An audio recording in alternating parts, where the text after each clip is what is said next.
Today I hope to answer a question. It might be a question that you don't even have. But the question is, do you need a spindle roughing gouge to do spindle turning?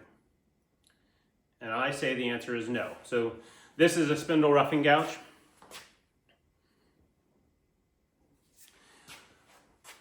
This is a gouge. This is a Benjamin's Best. It's a piece of junk. If you use that, I'm not intending to insult you. Their tools do not hold an edge very long. They're irregular. Some tools will hold an edge longer than others, and I've had some that won't hold an edge at all. So I do not recommend buying that to save money. Obviously, if it won't hold an edge at all, I'm sure you can return it. But if you're a new turner, you might be wondering if you're doing something wrong. I bought that years and years ago when I first got into wood turning, and I've never bought one since. I've been turning for a long time.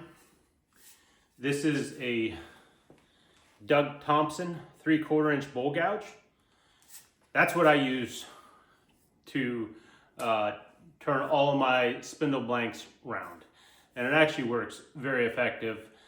I don't do enough spindle turning where I need to spend the money on a specialty tool.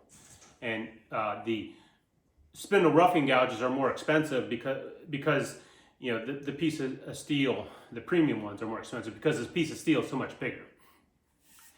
So you might not have a 3/4 inch gouge.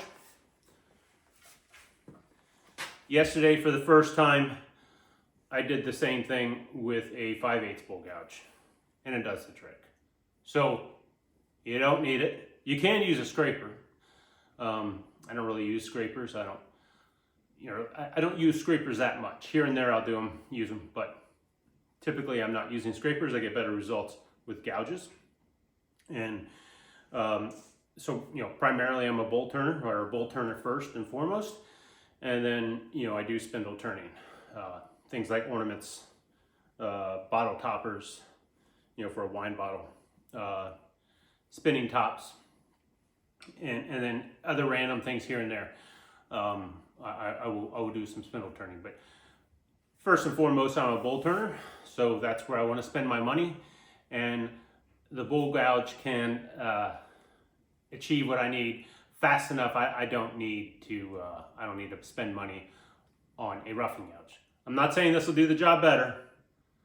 I don't even use that tool that much, but I've seen it used. I've used it. I can probably rough this round faster than most people would turn a blank round using a bowl gouge. And I will demonstrate this with both a 3/4 inch gouge and a 5/8 gouge. So to start with, I just want to show you how the bowl gouge will be used. So a spindle gouge is used basically straight on. You can use the gouge anywhere in this realm. The tool is obviously on the rest, but when the wood is turning, the bevel of the tool is basically riding on the round portion of the wood. Just like that. And the cutting edge is engaged, so it's tilted far enough forward that the cutting edge cuts. It is not used like this, where only the tip or nose of the gouge is touching. It's used with a bevel on the wood. The bowl gouge is going to be used in exactly the same fashion.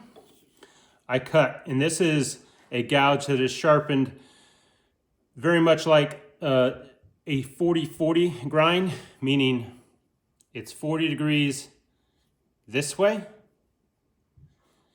and then the wings are cut back 40 degrees, and the side is 40 degrees as well off of the flat. So any of the flats, it'll be 40 degrees, and then it's swept back 40 degrees. I'm not telling you I have that perfectly.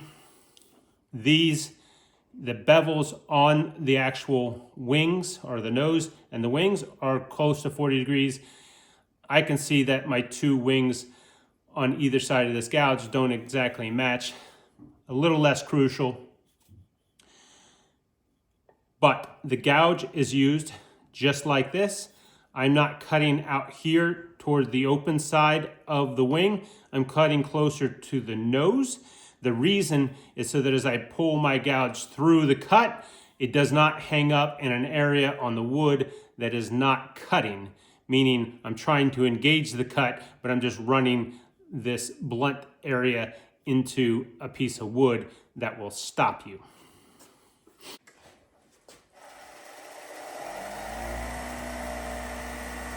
I have this running at 3,600 RPM, almost 3,650.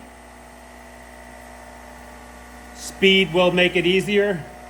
It does introduce some risk. So if you're new, don't run it that fast.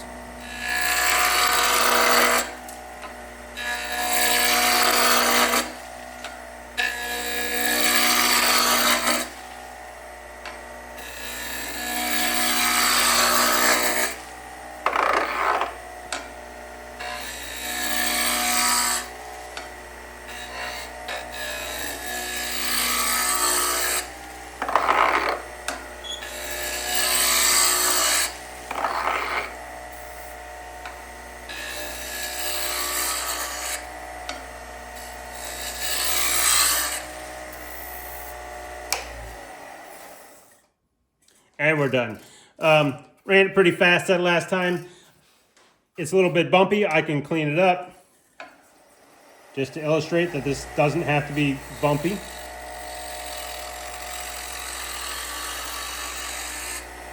Just kind of run slow if you're just looking for a nice smooth cylinder.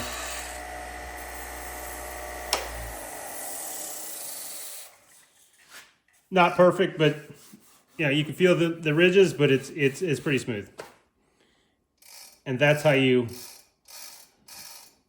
rough with a bowl gouge. And it can be done faster, but you know, that's fast enough. Always spin it to make sure you're not, your rest is not striking anything.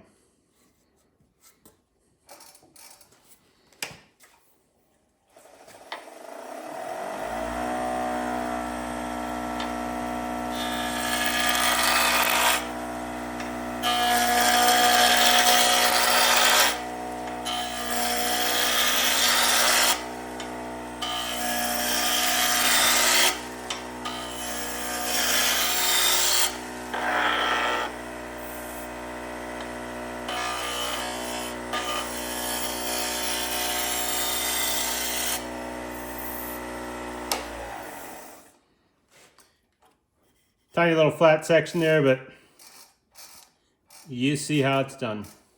So in short, guys, if you're trying to determine what to spend your money on, I would sooner buy a premium bowl gouge and save the money on the spindle gouge. If you're going to do a lot of spindle turning, you probably want to buy the spindle roughing gouge.